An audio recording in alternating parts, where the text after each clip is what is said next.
Mga kalangga, maghimo unta ko karon og kanang videos, content. Kaso lang mga langga, ang akong mga mata mga langga di na gyud kapugngan.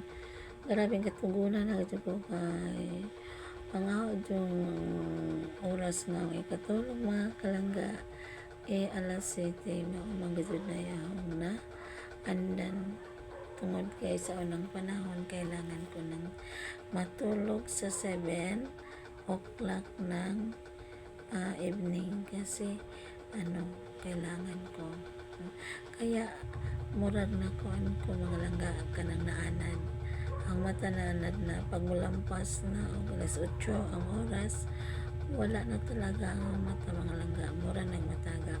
Wala, gusto ko sana nga maghimo pa ko og content, pero tugon ko mga langga, mura nagadjog ang mata di din ni mga langga, mura nag-close. Wala nga mura na ang masulti karon kay gabi man ngayon. Good night na lang mga langga. Bisan pag ugma maayong ma-upload ni na ugma sa buntan,